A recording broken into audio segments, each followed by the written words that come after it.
Hey everyone, I know how much you guys love when I have a chance to talk to reality stars, specifically housewives. So I've got a good one for you today. Fans of the Real Housewives of Orange County were first introduced to Gina Kirschenheiter on season 13 of the hit franchise. From her sobriety journey to an unforgettable pasta night to navigating blended families, Gina does not shy away from being her authentic self right before our eyes. The New York native is back for season 19 of The Real Housewives of Orange County, Thursday at 9 p.m. Eastern on Bravo and streams the next day on Peacock. And just because she works in real estate, that does not mean she's buying what you might be selling. Hi, Gina. Hi, Melissa. What a lovely introduction. Isn't it funny when you hear your introductions and you're like, wow, that I'd like to meet that person. Yeah, I'm like, "Oh, I'm okay with that." Yeah. Yeah, Um, yeah. so let's take a quick trip down memory lane. How Okay. did you first get involved with the show?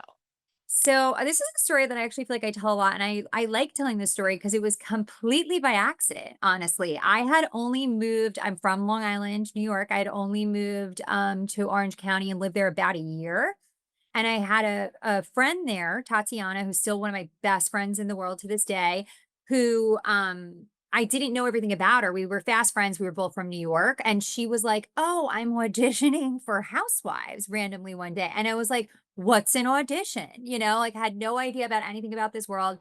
And I was really excited for her. And I remember helping her set up her background. And then she got through the first round. It was like a Skype interview. And there was an interview, there was a, excuse me, there was an application that she had to fill out. And there was a spot that was like, if you know anybody else interested in, housewives. And she put my name and number and they called me. And like 2 months later, I was on the show. That is crazy. But how did you get from New York to Orange County? I mean, So because Long Island and Orange County, very different.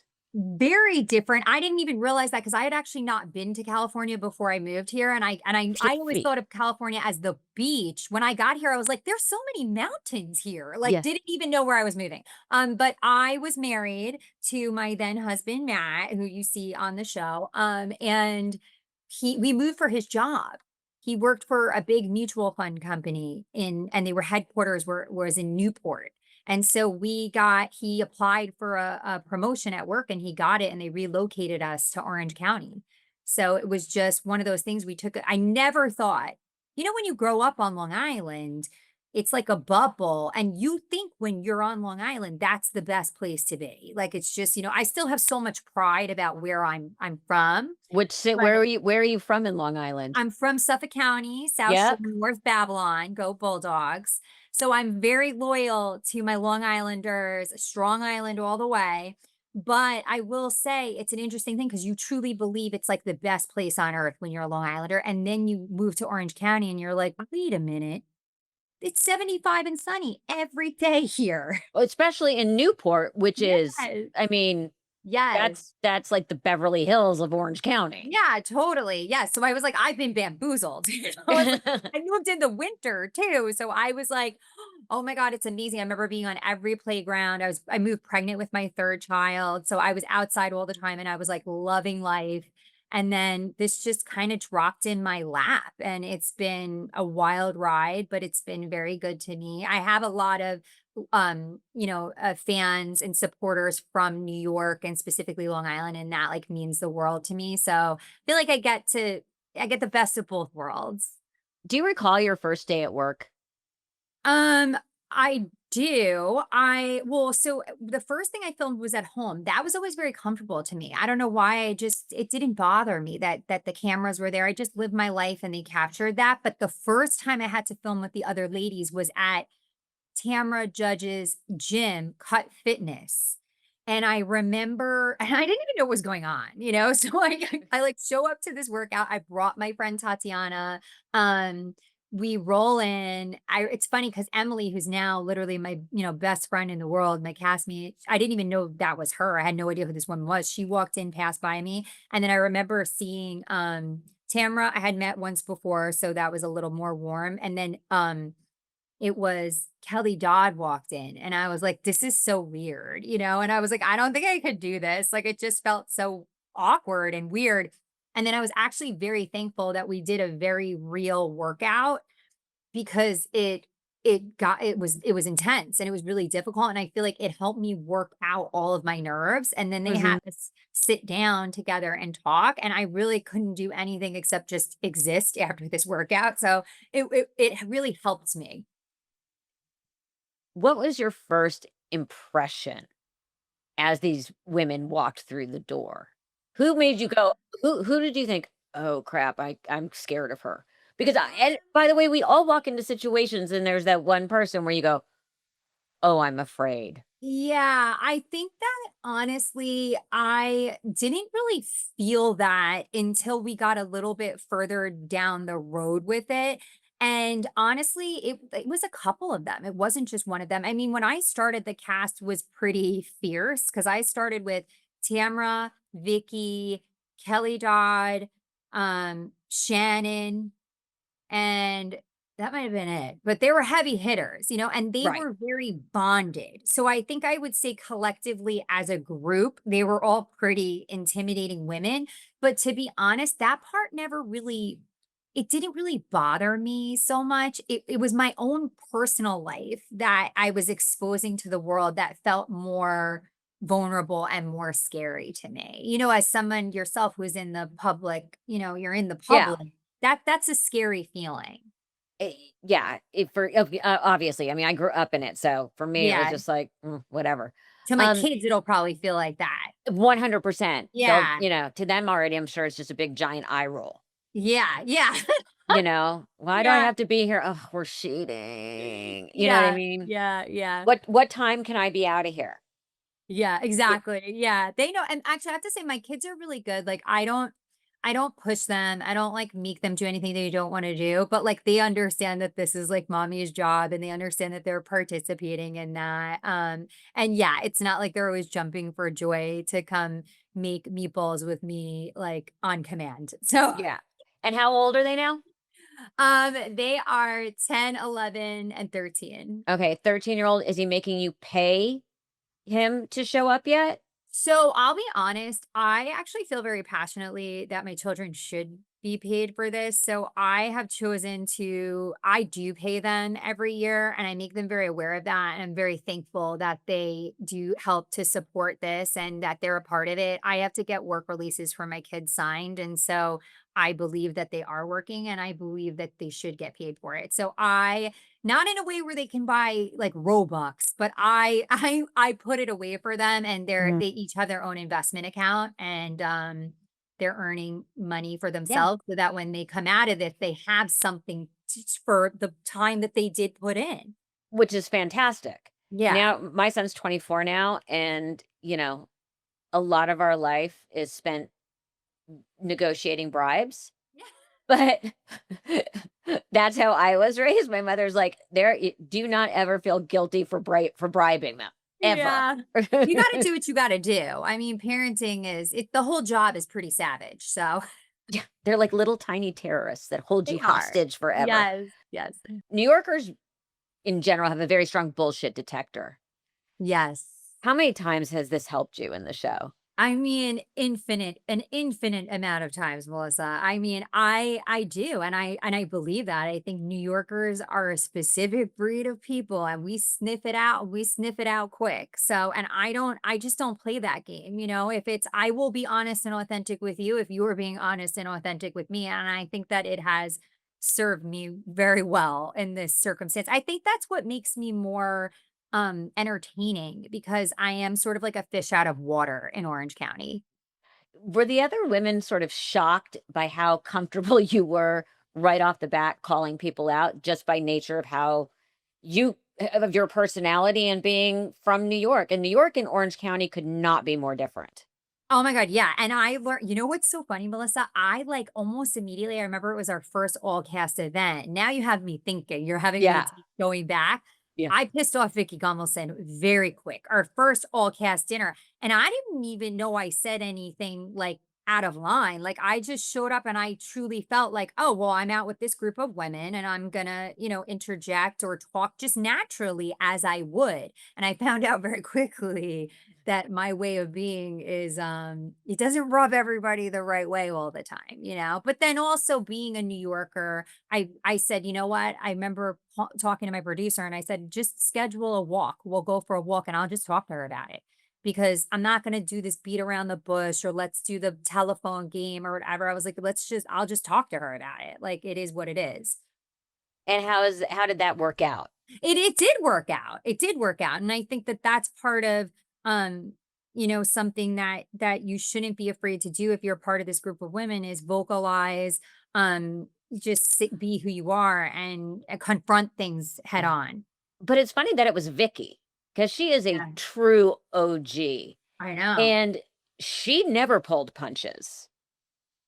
No, I mean, yeah, she I just, you know what? I think it was this when I came onto the show, when Emily and I first came on, there was this sort of like hierarchy that was happening. And Oh, it was yeah. almost like if you're a newbie, you shouldn't be talking. Who are you? Da, da, da, da. And I didn't understand that. So to them, I stepped out of line quickly. But to me, I was like, why do I just don't care about that. I don't care about your hierarchy. I guess I'm a disruptor. So but I do remember like explaining to Vicky that like, look, like I just believe that I'm gonna say what I have to say, but if I said something to offend you, you can tell me. And I'm also capable of apologizing. And I think that she appreciated the fact that or she either appreciated it or I backed her into a corner and she had to accept it. Either way, we moved on. In season 17, we definitely you know what? There are so many franchises and so many years and so many moving parts. I I know. apologize, but That's you all okay. between all the franchises and then crossovers and then trips, literally, Housewives is so big. I I don't know how even you guys keep it straight We with don't. We with don't. And I think that's part of the entertainment value, Melissa, because like we do forget the things that we do in the past. And then sometimes we'll get pissed at women for doing things. And then you know who doesn't forget? The network and the producers, because they will pull that is like their go-to thing. They pull that up so quick when you're trying to give shit to somebody but you've given somebody else shit about it in the past. They love to show we do not keep it straight, and, I think that's part of the entertainment value. Oh, It's okay. 100%, but it's like when they show you those things or you're like, "I did that Yeah, I'm like, "Oh, okay, I guess I did feel that way then, so, alright, I'm 17 years sorry." ago." You know what Yeah, I mean? It's like, "Yeah, I may have felt that way 15 years ago, but right, we've all yeah. moved on." Well, yeah, and that's just an unfortunate part of reality television is that your flashbacks do not allow for personal growth at all, so it just is what it is. Do you remember anything have they shown you anything that you've looked back and went, "Ooh, cringy?" Oh my god, yes, a lot of my bad hair choices, 100%. Like, but I really feel like my some of the years that I was going through like really hard personal stuff, that's just like reflected in how I looked, aesthetically on the outside. And it just is what it is. Like, I have so much respect for women who their lives can fall apart and they still look perfect. Oh, But that's just not me. me either, and you go back and you even look at like, I see photos coming up all the time of me during my MTV years, and I'm like, "Okay, keep in mind this was the look then. Keep in mind this is how we all looked. Keep in mind this is how we all looked," and you're just like, "Oh my god." Yeah. I went through like a really strong like baby doll dress Doc Martin, era. And it stands out more because I'm also like a little bit younger than the rest of my castmates. So I feel like, but it creates such a weird, it's like Vicky, now I'm older and I'm like a business professional and it's different, but like Vicky was always so pulled together and she always had on like Chanel pearls. And I was like always showing up in Doc Martens. And I'm like, I just look such a fish out of water. That's so funny you bring that up. I just saw a picture of baby doll dress and Doc Martens, but Yeah. hey, 'cause Terrible. we were grunge. We were We were cool. grunge. We A were. That's lot great, Melissa. a lot of plaid shirts tied around the waist. Yeah, Yeah. like a little lacy top number. Yeah, we were Yeah. cool, we were hip. That's right. You know what? I'm not sorry for No. that. By the way, yeah, yeah, yeah, we're in this together. Yeah. So season 17, we watched you switch gears Yes. Yes. and you started a new career and you became a real estate agent. I did. Of all the things you could pick, why that? And by the way, I am a full, like, real estate porn person, especially when I can't Ooh. sleep. Oh, I Like, I would love just that. sit on, like, Realtor and Zillow. I mean, I'm that person. So what Yeah. made you do real estate? So it's interesting. I never had ever entertained that. I didn't see that on my bingo card at all. It was my partner, my boyfriend, my life partner, Travis, who he's been in finance and has a business background for years and years and years. And then when COVID hit, he pivoted. He went back and got his mortgage broker license. He had it, done it through college, whatever. But with the times he moved and said, okay, I'm going to go back and do that, and then he also went back and got his real estate license. But he's also in the corporate world. And he's like, babe, you should really get your real estate license. So it's really him who like put it in my ear, because he's like, you would be really good at this job. You love people, you love interior design like the rest of us. I mean, we live in Orange County in a beautiful place. So it is, Yeah. I'm in a lot of really beautiful homes. And he's like, you have a platform. So he's like, you can do well. And so I was like, I don't know. The last test I took was a pregnancy test, type of thing. And like it had been a while since, I left the work field and all that. But I said, all right, you know what? I'm gonna take a shot. I'm gonna do something. I think that the thing is the show is wonderful. The show is incredible. And it's been really good to me, but the show is not forever. And you really need to you need to do something else. Like, I think this show is an opportunity to also create other opportunities. And so this one just seemed really like a really good one, And also, I live in Orange County. Real estate is it's a W very good thing to be selling. Incredibly lucrative. Yes, it's incredibly lucrative. So, and honestly, where I live, I love the community I live in. So it's an easy thing to just, I'll go anywhere, but I concentrate mostly on my community. And it's been really amazing to me. And now we've last year, I started my own real estate team, the Gated Group. We just recently expanded our team out to Dallas, and we are looking to expand our team to Salt Lake City. So it's been really good to me. And I'm in this like new phase of life where I'm career focused, I'm building. I've been able to speak on several different stages about real estate and using like social media to generate business. And it's been really wonderful to me. So I'm a very big proponent of going back to work. Okay, so but I wanna go back. Clearly, this is a success story, Yeah. but a lot of it, you've been very open about your sobriety. Yes, I have. What was the moment that you said, "It's time"? You know what? Um, it's a really interesting thing, and I really believe this. I think that, like, as we walk through life, I think that nobody really gets a free pass on experiencing some trauma, and the trauma looks different for everybody, right? But what was happening was I had experienced some trauma in my life. I had moved on from that. I was in this happy relationship with Travis, but I feel like what was happening was, sometimes when you drink, it's like even if you do work and you file away the files all really nice and neat in your brain, when you introduce alcohol, those files start flying out and they get all mixed up. And I felt like I was almost like self-sabotaging with it. And then also what really happened was through COVID, it got a lot of us, right? Oh, And yeah. through COVID, I started drinking every day. I was drinking, and I truly got to a point where I just felt that it had more control of me than I did of it, and I did not like that. And there were times before I stopped drinking where I said to myself, "Okay, next week I'm not gonna drink." And then I couldn't do it. And that felt really scary to me. And I felt and I just knew, I was like, there's so many things that I want to do, and this is getting in my way. And so, it was like, I don't even know. And I stopped drinking in January. I don't have like a day. It wasn't like a thing, but I just said I'm done with it. I think I probably woke up with a really bad hangover one morning and was just like no more. I just can't do this anymore. And I didn't do it where I thought I was stopping forever. I was just like I need to stop. And like whatever that will look like, it will look like. And then I really liked the way that I felt, not I felt clarity.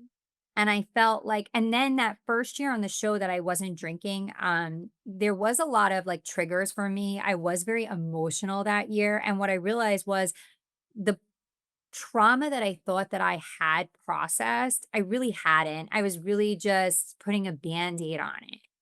And it really allowed me to deal with all the stuff that I had not dealt with, because I was just trying to get through the day because you can't go down as a mom and all that. And that allowed me to really truly like look at some stuff and navigate through some of this like past trauma. And I really was able to let go of it. which is And great. then once I was able to do that, I was like, well, now I just feel so much better. And then you get out of that zone after a year, you don't even care. Like I don't identify as an alcoholic.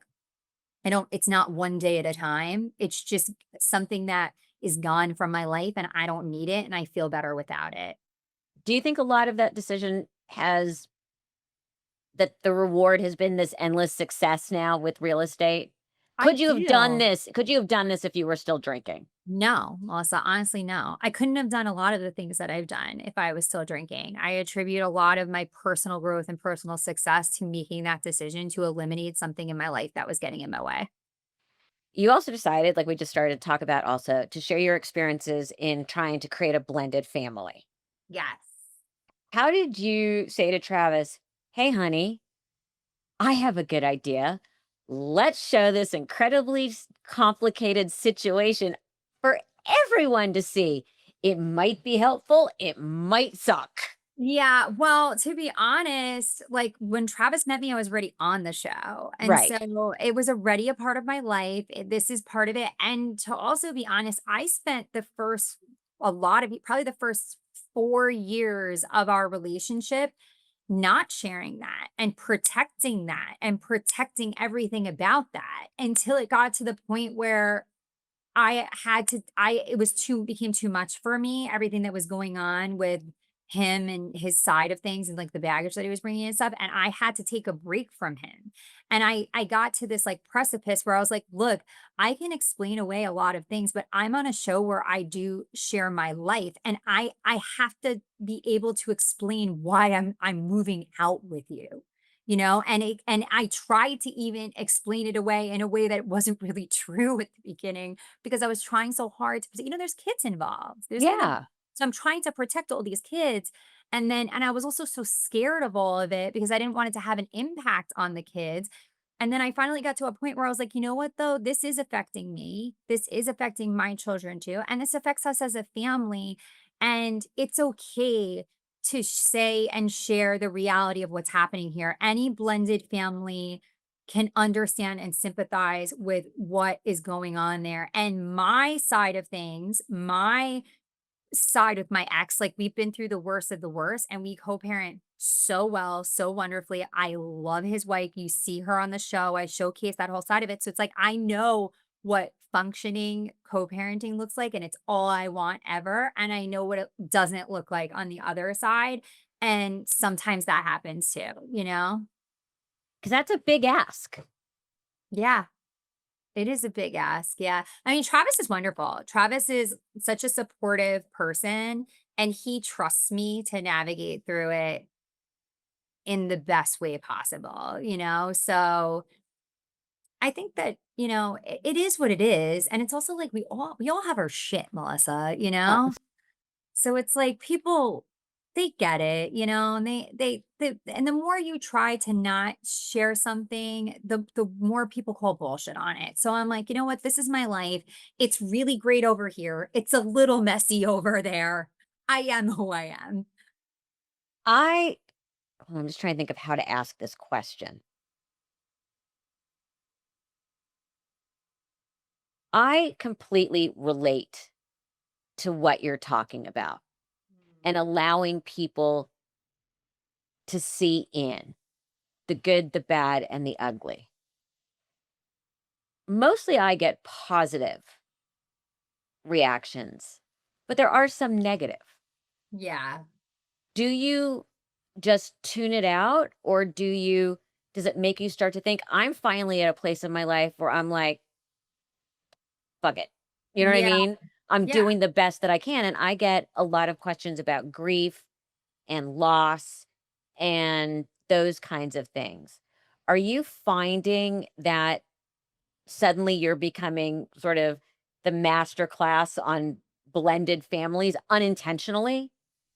Yeah, I do. Yes, I do. And I do think I agree with you. I get a lot of really positive feedback because people can see ultimately to my core who I am. And I do co parent really well. And I understand that what I have on the one side with my ex and his wife and all of our children is very special, but also all of the people involved there have put in a lot of work to make it that way. So I understand that people I get a lot of praise for that. And I've put in a lot of work there. And I've always put my kids before myself in order to get there. So I get that. And I think that people also understand, I used to like just be a little bit like, oh, but I'm so great over here. And then are people going to judge me for not being great over there? But the bottom line is, I'm not the problem there, and I'm willing to do it over there too. And so I can't be I can't be holding back or afraid to be who I am. That was like a big deal for me this year was having a breakthrough and no longer living with fear. I'm not afraid of what people think because I know who I am and I know who I'm not. And if somebody has a problem with it, that's a them problem. And it is nice to be kind of put in this space where people recognize that I do co-parenting so well. And just because somebody else will not allow it on the other side does not take from that. It's like and life just isn't it can't all be buttoned up and perfect, where it just doesn't work like that. And honestly, I do think that trolls are sort of a measure of success as well. You know what I mean? Like the more people are talking about you, the more they're talking about you. If somebody takes time out of their day to come onto my Instagram to say something mean, it's like, first of all, that says way more about you than it does about me. Like, get a hobby, get a life. Like, you're unfulfilled somewhere. Like, who pissed in your Cheerios to make you do this? It's just ridiculous. But ultimately, it's just not real, even. So I concentrate and I really love the people who come on to give support, to give love, who really are looking for advice or, what to understand what happened there to make themselves and their blended families better. That's amazing. And that feels really good. And that fills up my bucket. And I just try to live there. Do you have any regrets about any of it? Have you shown stuff that you look back and say, "Not not my best idea." So I guess regret isn't the Um, right word. Are there things you look back on and say, "In hindsight, I kinda wish I'd kept this private or I hadn't put something out there." Not a regret, just more of like a yeah, I understand what you're saying because you can't put the toothpaste back in the tube. right. I think that not yet.